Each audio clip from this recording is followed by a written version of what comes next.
CSUN's Department of Physics and Astronomy will be opening one of its laboratories to the public. The laboratory located in Live Oak Hall will allow people to test household items for radiation. Valley View reporter Kourtney Williams joins us from Studio B with a professor from a lab. Thank you. Today I'm here with Professor Dwayne Doty of the Physics and Astronomy Department. Welcome, Professor. Super to be here, Kourtney. So can you just tell us a little bit about the displays that will be shown during the open house in the laboratory?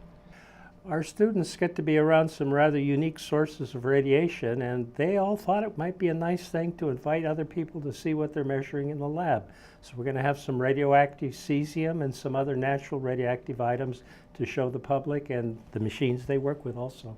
Okay, and I see that you having a service where people can bring in items if they feel those items have radioactivity. Yes. How will those be measured?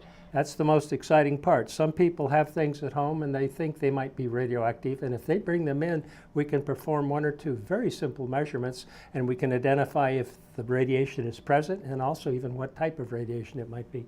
What type of items are you familiar with people bringing that have some radioactivity? I think some women have glass collections, and if they have Vaseline glass, it has a beautiful yellow color, it might have uranium present in it.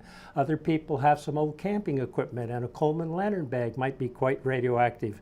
Also, rock collectors oftentimes have petrified wood, and that has uranium in it. So it's surprising where you might find these sort of isotopes. So what are some of the projects that your students will be creating in the lab?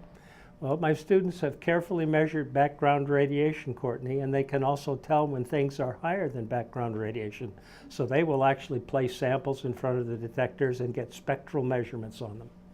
And is this the first open lab, or is this something that you guys have been doing?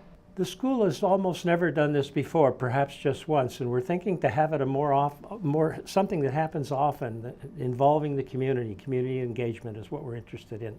Okay, and this is free of cost as well. It sure is at the moment. If some tests require more, we would notify a person, but the school's a little bit interested in helping out the surrounding community. Some people are worried about radon in their house, and that's something we might be able to test for. Okay.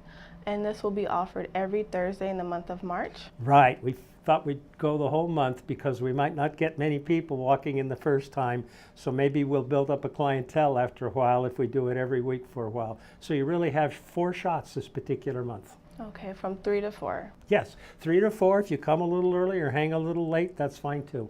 Thank you for being here, Professor. Now back to you.